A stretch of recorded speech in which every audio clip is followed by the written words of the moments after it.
नमस्कार दोस्तों, मेरे चैनल पे आपका स्वागत है। आज ले चलते हैं आपको एक नई कहानी की ओर। एक गांव में अर्जुन और मोहन नाम की दो किसान रहते थे। अर्जुन बहुत अधिक धनी था और मोहन साधारण किसान था। उन दोनों ने बहुत दिनों से बद्रीनारायण की यात्रा का इरादा कर रखा था। अर्जुन बड़ा सुशील, साहसी और झट था। 2 बार गांव का चौधरी रहकर उसने बड़ा अच्छा काम किया था। उसके 2 लड़के थे और एक पोता भी था। अब उसकी उम्र 60 वर्ष की हो चुकी थी और मोहन दयालु, मिलनसार, प्रसन्नचित्त व्यक्ति था। उसके भी 2 पुत्र थे। एक घर में था और दूसरा बाहर नौकरी पर गया हुआ था।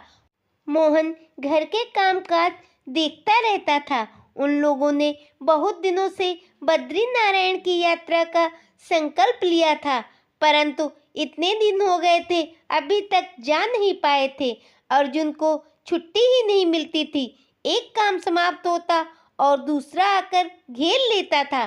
पहले पोते का ब्याह करना था, फिर छोटे लड़के का गौना आ गया, उसके पीछे मकान बनना प्रारंभ हो गया।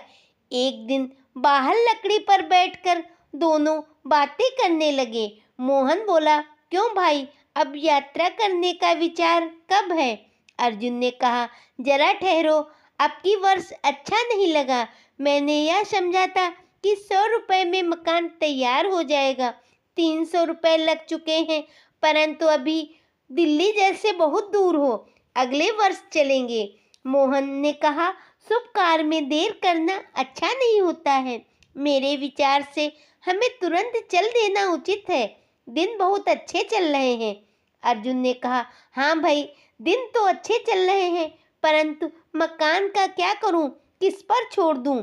मोहन ने पूछा, क्यों, क्या कोई संभालने वाला नहीं है? बड़े लड़के को सौंप दो। अर्जुन बोला, भाई, उसका कोई भरोसा नहीं है, वो काम ढंग से नहीं करता है। मोहन ने कहा, वाह वाह, भला बताओ, मरने पर कौन संभालेगा? इससे तो अच्छा है जीता जी संभालने दो और तुम सुखपूर्वक दिन गुजारो। अर्जुन ने कहा, बात तो सही है, मरने के बाद सब यही रह जाता है, परंतु अब जिस काम में हाथ लगाया है उसे पूरा करने की इच्छा तो है ही। मोहन बोला, ये बात तो सही है, परंतु काम कभी पूरा नहीं होता है, कुछ ना कुछ कसर तो रह ही जाती है। कल ही की बात है, रामनवमी के लिए स्त्रियां कई दिनों से तैयारी कर रही हैं। कहीं लिपाई होती थी, कहीं आटा पीसा जाता था। इतने में रामनवमी आ पहुंची। बहू बोली, परमेश्वर की कितनी कृपा होती है कि त्योहार तो बिना बुलाए ही आ जाते हैं, नहीं तो हमारी तैयारी कभी पूरी ही ना हो। अर्जुन ने वो कहा, एक बात और है, इस मकान पर मेरा बहुत रुपया खर्च हो गया है। इस समय रुपए का भी तोटा है, कम से कम 100 रुपए तो हूँ ही, नहीं तो यात्रा कैसे होगी? मोहन ने हंसकर कहा, आहा, बात अब समझ में आई। जितना धनवान होता है उतना ही कंगाल होता है। तुम और रुपयों की चिंता, अरे मैं सच कहता हूँ, मेरे पास एक भी रुपए नहीं है, परंतु जब चलने का निश्चय हो जाएगा तो रुपया कहीं ना कहीं से अवश्य आ जाएगा। बस यह बताओ कि चलना कब है? इस पर अर्जुन ने कहा, तुमने रुपए जोड़ रखे होंगे, नहीं तो कहाँ से आ जाएगा, बताओ तो सही। मोहन ने कहा, कुछ बस घर में पड़े हैं, कुछ माल बेचकर पड़ोसी कुछ चौखट आदि मोल लेना चाहता हूँ, उसे सस्ती दे दूंगा। अर्जुन, सस्ती बेचने पर पछतावा ना होगा? मोहन ने कहा, सिवाय पाप पर किस बात पर पछतावा? आत्मा से कौन चीज प्यारी है? अर्जुन बोला, यह सब बात तो सही है, परंतु घर के कामकाज विश्राना भी उचित नहीं है। मोहन ने पूछा, और आत्मा का विश्राना तो और भी बुरा है। जब कोई बात ठान ली है तो उसे बिना पूरा किए न छोड़ना चाहिए। अंत में चलना निश्चय हो गया। 4 दिन बाद जब विदा होने का समय आया तो अर्जुन बड़े लड़के को समझाने लगा कि मकान पर छत इस प्रकार डालना, भूसी बखार में भली भात जमा कर देना, मंडी में जाकर अनाज इस भाव से बेचना, रुपए संभाल कर रखना, ऐसा ना हो जाए कि घर पे पैसे ना हो। घर का प्रबंधन ऐसा रखना किसी प्रकार की हानि ना हो, उसका समझाना समाप्त ही नहीं हो रहा था। इसके प्रतिकूल मोहन ने अपनी स्त्री से केवल इतना ही कहा, तुम तो बहुत चतुर हो, सावधानी से काम करती रहना। मोहन तो घर से प्रसन्न मुख से बाहर निकला और गांव छोड़ते ही घर के सारे बखेड़े भूल गया। साथी को प्रसन्न रखना, सुखपूर्वक यात्रा कर घर लौटाना, उसका बस यही मकसद रह गया था। राह चलता था तो ईश्वर संबंधी कोई भजन गाता था या किसी महापुरुष की कथा कहता। सड़क पर अथवा सराय में जब किसी से भेंट हो जाती तो उसे बड़ी नम्रता से बोलता था। अर्जुन भी चुपके चुपके चल तो रहा था, परंतु उसका चित्त व्याकुल था। सदैव घर की चिंता लगी रहती थी।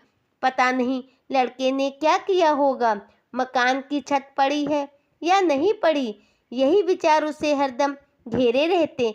यहाँ तक कि कभी कभी लौट जाने को तैयार हो जाता था। चलते चलते 1 महीना पीछे वो पहाड़ पर पहुंच गए। पहाड़ी बड़े अतिथि सेवक होते थे। अब तक यह मोल का अन्न खाते रहे, अब उनकी खातिरदारी होने लगी थी। आगे चलकर वो एक ऐसे देश में पहुँचे जहाँ अकाल पड़ा हुआ था। खेतियाँ सब सूख गई थी, अनाज का एक दाना भी नहीं उगा था। धनवान कंगाल हो गए थे। धनहीन देश को छोड़कर भीख मांगने बाहर भाग गए थे। यहाँ उन्हें कुछ कष्ट हुआ। खाने को अन्न कम मिलता था और वह भी बड़ा महंगा। रात को उन्होंने एक जगह विश्राम किया। अगले दिन चलते चलते एक गांव मिला। गांव के बाहर एक झोपड़ा था। मोहन बहुत थक गया था। बोला, मुझे प्यास लगी है, तुम चलो, मैं इस झोपड़े से पानी पीकर अभी तुमसे आकर मिलता हूँ। अर्जुन बोला, अच्छा पी आओ, तब तक मैं धीरे धीरे चलता हूँ। झोपड़े के पास जाकर मोहन ने देखा कि उसके आगे धूप में एक मनुष्य पड़ा है। मोहन ने उससे पानी मांगा, उसने कोई उत्तर नहीं दिया। मोहन ने समझा कोई रोगी है। समीप जाने पर झोपड़ी के भीतर एक बालक के रोने का शब्द सुनाई दिया। किवाड़ खुले हुए थे। वह अंदर चला गया। उसने देखा कि नंगे सिर केवल एक चादर ओढ़े एक औरत धरती पर बैठी है। पास में भूख का मारा हुआ बालक बैठा रोटी रोटी पुकार रहा है। चूल्हे के पास एक स्त्री तड़प रही है। उसकी आंखें बंद हैं, कंठ रुका हुआ है। मोहन को देखकर बुई ने पूछा, तुम कौन हो, क्या मांगते हो? हमारे पास कुछ नहीं है। मोहन ने कहा, मुझे बहुत प्यास लगी है, पानी मांगता हूँ। बुई ने कहा, यहाँ ना बर्तन है ना कोई लाने वाला, यहाँ कुछ नहीं है, जाओ अपनी राह लो। मोहन ने कहा, क्या तुम में से कोई इस स्त्री की सेवा नहीं कर सकता है? बुई, कोई नहीं, बाहर मेरा लड़का भूख से मर रहा है, यहाँ हम भूख से मर रहे हैं। यह बातें ही हो रही थी कि बाहर से वह मनुष्य भी गिरता पड़ता भीतर आया और बोला, काल और रोग दोनों ने हमें मार डाला है। यह बालक कई दिनों से भूखा है, क्या करूं? यह कहकर रोने लगा और उसकी हिचकियां बन गईं। मोहन ने तुरंत अपने थैले से रोटी निकालकर उसके आगे रख दी। बुई बोली, इनके कंठ सूख गए हैं, बाहर से पानी ले आओ। मोहन बुई से कुएं का पता पूछकर बाहर गया और पानी ले आया। सबने रोटी खाकर पानी पिया, परंतु चूल्हे के पास वाली स्त्री पड़ी तड़पती रही। मोहन गांव से जाकर कुछ दाल चावल मोल ले आया और खिचड़ी पकाकर सबको खिलाई। तब बुई बोली, भाई क्या सुनाऊं, निर्धन तो हम पहले ही थे, उस पर अकाल पड़ गया, हमारी और भी दुर्गति हो गई। पहले पहल तो पड़ोसी अन्न उधार दे जाते थे, परंतु वे भी क्या करते, वे आप भूखे मरने लगे, हमें कहाँ से देते। मनुष्य ने कहा, मैं मजूरी करने निकला, 2-3 दिन तो कुछ मिला, फिर किसी ने नौकर न रखा। बुई और लड़की भीख मांगने लगी। अन्न का अकाल था, कोई भीख भी ना देता। बहुतेरे प्रयत्न किए, कुछ ना बन सका। भूख के मारे घास खाने लगे। इसी कारण यह मेरी स्त्री चूल्हे के पास पड़ी तड़प रही है। बुई ने कहा, पहले कई दिनों तक तो मैं चल फिरकर कुछ धंधा करती रही, परंतु कहाँ तक, भूख और रोग ने जान ले ली। जो हाल है तुम अपने नेत्रों से देख रहे हो। उसकी बिथा सुनकर मोहन ने विचारा कि आज रात यहीं रहना उचित है, साथी से कल मिल लेंगे। प्रातःकाल उठकर वह गांव में गया, खाने पीने की चीजें ले आया। घर में कुछ ना था। वह वहां ठहरकर इस तरह काम करने लगा मानो उसका अपना ही घर हो। 2-3 दिन पीछे सब चलने फिरने लगे और वह स्त्री भी उठ बैठी। चौथे दिन एकादशी थी। मोहन ने विचारा कि आज संध्या को इन सबके साथ बैठकर फलाहार करके प्रातःकाल चल दूंगा। वह गांव में जाकर दूध, फल, सब सामग्री लेकर बुई को दे दिया। आप पूजा पाठ करने मंदिर में चला गया। इन लोगों ने अपनी जमीन एक जमींदार के यहाँ गिरवी रखकर अकाल के समय अपना निर्वाह किया था। मोहन जब मंदिर गया तब किसान युवक जमींदार के पास पहुंचा और विनती करके बोला, चौधरी जी, इस समय रुपए देकर खेत छुड़ाना मेरे काबू के बाहर है। यदि आप इस चौमासे में मुझे खेत बोने की आज्ञा दे दे तो मैं मेहनत मजदूरी करके आपका ऋण चुका सकता हूँ। परंतु चौधरी कब मानता। वह बोला, बिना रुपए दिए खेत नहीं बोने दे सकता हूँ। जाओ अपना काम करो। वह निराश होकर घर लौट आया। इतने में मोहन भी पहुंच गया। जमींदार की बात सुनकर वह मन में विचार करने लगा कि जब यह जमींदार खेत नहीं बोने देगा तो इन किसानों का प्राण रक्षा कैसे होगी। यदि मैं इन्हें इसी दशा में छोड़कर चल दिया तो यह सब काल के कौर बन जाएंगे। कल नहीं तो परसों मुझे जाना ही है। मोहन अब बड़ी दुविधा में पड़ा था। ना तो रहते ही बनता था, ना जाते ही बनता था। रात को पड़ा पड़ा सोचने लगा, या तो अच्छा बखेड़ा फैला, पहले अन्न पानी, अब खेत छुड़ाना, फिर गाय और बैलों की जोड़ी मोल लेना। मोहन, तुम किस जंजाल में फंस गए हो। जी चाहता था कि सब कुछ छोड़कर चला जाए, परंतु उसे दया जाने ना देती थी। सोचते सोचते आंख लग गई। स्वप्न में देखता है कि वह जाना चाहता है, किसी ने उसे पकड़ लिया है। लौटकर देखा तो बालक रोटी मांग रहा है। वह तुरंत उठ बैठा और मन में कहने लगा, नहीं, अब मैं नहीं जाता। यह स्वप्न शिक्षा देता है कि मुझे इनका खेत छुड़ाना है, गाय बैल मोल लेना और सारा प्रबंध करके जाना ही उचित है। प्रातःकाल उठकर वो जमींदार के पास गया और रुपया देकर उनका खेत छुड़ा दिया। जब वह किसान से 1 गाय और 2 बैल मोल लेकर लौट रहा था कि राह में कुछ स्त्रियों को बातें करते सुना। एक कह रही थी, बहन, पहले तो हमें उस साधारण मनुष्य जानते थे, वह केवल पानी पीने आया था, पर अब सुना है खेत छुड़ाने और गाय बैल मोल लेने गया है। ऐसे महात्मा के दर्शन करने चाहिए। मोहन अपनी स्तुति सुनकर वहां से टल गया। गाय बैल लेकर जब वह झोपड़े पर पहुंचा तो किसान ने पूछा, पिताजी, यह कहाँ से लाए। मोहन, अमुक किसान से यह बड़े सस्ते मिल गए थे। उसने यूं ही झूठ बोल दिया। जाओ पशुपाला में बांधकर इनके आगे कुछ भूसा डाल दो। उसी रात जब सब सो गए तो मोहन चुपके से उठकर घर से बाहर निकल बद्रीनारायण की राह हो लिया। 3 मील चलकर मोहन एक वृक्ष के नीचे बैठकर बटुआ निकालकर देखने लगा। रुपए गिना तो बस थोड़े ही बाकी थे। उसने सोचा, इतने रुपए में बद्रीनारायण पहुंचना असंभव है, भीख मांगना पाप है। अर्जुन वहां अवश्य पहुंचेगा और आशा है मेरे नाम का चढ़ावा भी चढ़ा देगा।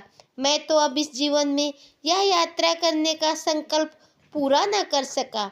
अच्छा, परमात्मा की इच्छा, वह बड़ा दयालु है, मुझ जैसे पापियों को निस्संदेह क्षमा कर देगा। यह विचार करके गांव का चक्कर काटकर कि कोई उसे देख ना ले, वह घर की ओर लौट पड़ा। जब वह घर पहुंचा तो घर वाले उसे देखकर बड़े प्रसन्न हो गए और पूछने लगे कि वह लौट क्यों आया।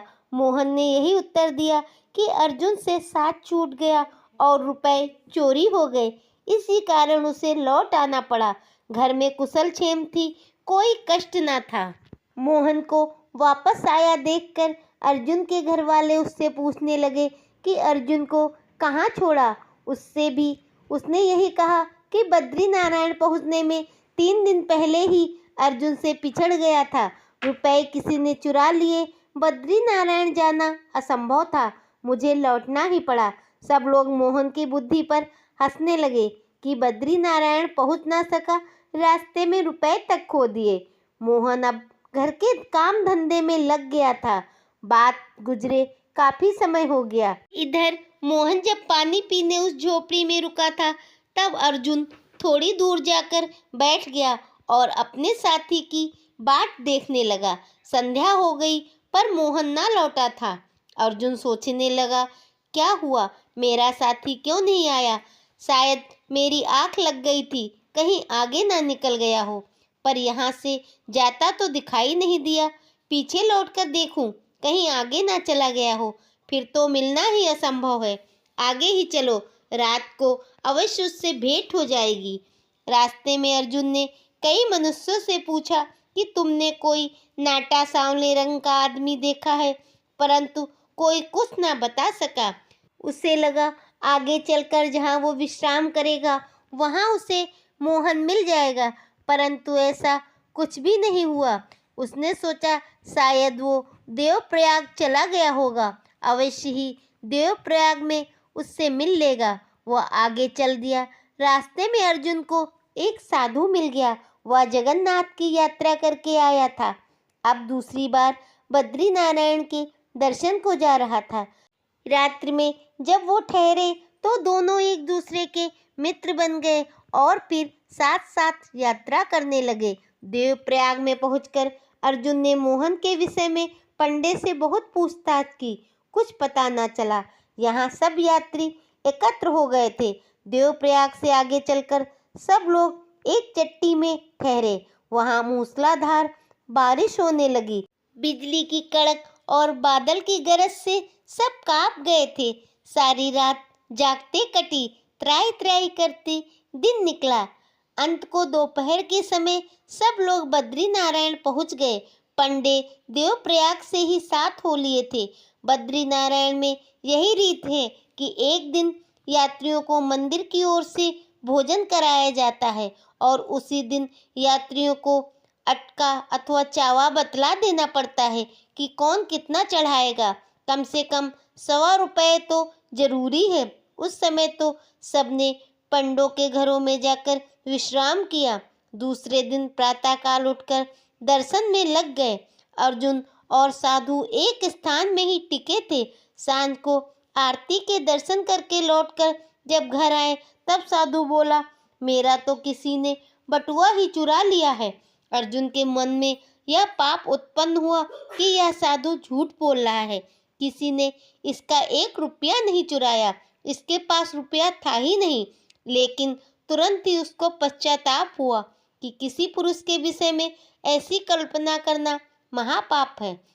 उसने मन को बहुतेरा समझाया, परंतु उसका ध्यान साधु में ही लगा रहा। पवित्र स्थान में रहने पर भी चित्त की मलिनता दूर न हुई। उतने में शयन की आरती का घंटा बजा। दोनों दर्शनार्थ मंदिर में चले गए। बड़ी भीड़ थी। अर्जुन नेत्र मूंद कर भगवान की स्तुति करने लगा, परंतु हाथ बटुए पर ही था, क्योंकि साधु के रुपए खो जाने से संस्कार चित्त में पड़े हुए थे। अंतःकरण का शुद्ध हो जाना कोई सहज बात है। स्तुति समाप्त करके नेत्र खोलकर अर्जुन जब भगवान के दर्शन करने लगा तब देखता है कि मूर्ति के अति समीप मोहन खड़ा है। ए मोहन, नहीं नहीं, मोहन यहाँ कैसे पहुँच सकता है? सारे रास्ते तो मैं उसे ढूंढता आया हूँ। मोहन को साष्टांग दंडवत करते देख अर्जुन को निश्चय हो गया कि यह मोहन ही है, अवश्य किसी दूसरे रास्ते से यहाँ पहुँचा है। चलो अच्छा हुआ साथी मिल गया। आरती हो गई, यात्री बाहर निकलने लगे। अर्जुन का हाथ बटुए पर ही था, कोई रुपए ना चुरा ले। वह मोहन को खोजने लगा पर उसका कहीं पता ना चला। दूसरे दिन प्रातःकाल मंदिर में जाने पर अर्जुन ने फिर देखा कि मोहन हाथ जोड़े भगवान के सम्मुख खड़ा है। वह चाहता था कि आगे बढ़कर मोहन को पकड़ ले, परंतु ज्यों ही वो आगे बढ़ा मोहन लोप हो गया। तीसरे दिन भी अर्जुन को वही दृश्य दिखाई दिया। उसने विचार किया कि चलकर द्वार पे खड़ा हो जाता हूँ, जब यात्री वहां से निकलेंगे तभी मोहन को पकड़ लूंगा। त्यों उसने ऐसा ही किया, लेकिन सब यात्री निकल गए, मोहन का कहीं पता नहीं था। एक सप्ताह बद्रीनारायण में निवास करके अर्जुन घर लौट आया। चलते चलते अर्जुन के चित्त में वही पुराने घर के झमेले बार बार आने लगे। साल भर बहुत होता है, इतने दिनों में घर की दशा न जाने क्या हुई होगी। कहावत है, छाते लगे 6 मास और छिन्न होए उजाड़। जाने लड़कों ने क्या कर छोड़ा हो, फसल कैसी हो, पशुओं का पालन पोषण हुआ भी है कि नहीं। चलते चलते अर्जुन अब उसी गांव में पहुंच गया था जहां कभी मोहन रुका था। वह भी पानी पीने के इरादे से वहां पर रुका था। तभी भीतर से एक लड़की ने आकर उसका कुर्ता पकड़ लिया और बोली, बाबा बाबा भीतर चलो। अर्जुन कुर्ता छुड़ाकर जाना चाहता था कि भीतर से एक स्त्री बोली, महाशय भोजन करके रात्रि को यहीं विश्राम कीजिए, कल रात चले जाना। वह अंदर चला गया और सोचने लगा कि मोहन भी यहीं पानी पीने आया था, इन लोगों से इसका कुछ पता चल जाए। स्त्री ने अर्जुन के हाथ पैर धुलाकर भोजन परस दिया। अर्जुन उसको आशीष देने लगा। स्त्री बोली, दादा हम अतिथि सेवा करना क्या जाने, यह सब तो कुछ हमें एक यात्री ने सिखाया है। हम तो परमात्मा को भूल ही गए थे। हमारी यह दशा हो गई थी कि यदि वो ना आता तो हम सब मर जाते। वह यहाँ पानी पीने आया था, हमारी दुर्दशा देखकर यहीं ठहर गया। हमारा खेत गिरवी पड़ा था, वह छुड़ा दिया, गाय बैल मोल ले दिए और सामग्री जुटाकर एक दिन न जाने कहाँ चला गया। इतने में बुई आ गई और बात सुनकर बोली, वह मनुष्य नहीं था, साक्षात देवता था। उसने हमारे ऊपर दया की, हमारा उद्धार कर दिया, नहीं तो हम सब मर गए होते। वह पानी पीने आया था। हमने उससे कहा, जाओ यहाँ पानी नहीं है। जब मैं वह बात स्मरण करती हूँ तो मेरा शरीर काँप उठता है। छोटी लड़की बोल उठी। उसने अपनी कांवर खोली और उसमें से लोटा निकाला, कुएं की ओर चल गया। इस तरह सबके सब मोहन की चर्चा करने लगे। रात को किसान भी आ पहुंचा और वह भी यही चर्चा करने लगा। निसंदेह उस यात्री ने हमें जीवन दान दिया। हम जान गए कि परमेश्वर क्या है और परोपकार क्या है। वह हमें पशुओं से मनुष्य बना गया। अर्जुन ने अब समझा कि बद्रीनारायण के मंदिर में मोहन क्यों दिखाई देने लगा था। निश्चय ही मोहन की यात्रा सफल हुई है। कुछ दिन पीछे अर्जुन घर पहुंच गया। लड़का शराब पीकर मस्त पड़ा था। घर का हाल सब गड़बड़ था। अर्जुन लड़के को डांटने लगा। लड़के ने कहा, तो यात्रा पर जाने को किसने कहा था, ना जाते। इस पर अर्जुन ने उसके मुंह पर तमाचा मार दिया। दूसरे दिन अर्जुन जब चौधरी से मिलने जा रहा था तो राह में मोहन की स्त्री मिल गई। स्त्री ने कहा, भाई जी कुशल तो हो। अर्जुन बोला, हाँ मैं हो आया। मोहन तो मुझसे रास्ते में ही बिछुड़ गया था, कहो वह कुशल से घर तो पहुंच गया। स्त्री ने कहा, हाँ वह तो सकुशल है, उनके बिना तो हम सब उदास रहा करते थे। लड़के को तो घर काट खाता था, स्वामी के बिना घर सूना ही होता है। क्या मोहन इस समय घर में है या कहीं बाहर गया है? अर्जुन ने पूछा। स्त्री बोली, हाँ हाँ वह तो घर पर ही है। अर्जुन भीतर चला आया और मोहन से बोला, राम राम भैया मोहन। मोहन ने भी राम राम का उत्तर दिया और कहा, कुशल तो हो, कैसी रही यात्रा, दर्शन कर आए? अर्जुन, हाँ कर तो आया, पर मैं यह नहीं कह सकता कि यात्रा सफल हुई अथवा नहीं। लौटते समय मैं उस झोपड़ी में ठहरा था जहाँ तुम पानी पीने गए थे। मोहन ने बात टाल दी। अर्जुन भी चुप हो गया था, परंतु उसे दृढ़ विश्वास हो गया कि उत्तम तीर्थ यात्रा यही है। पुरुष प्रत्येक प्राणी से प्रेम पूर्वक भाव रखकर सदैव उपकार में तत्पर रहे।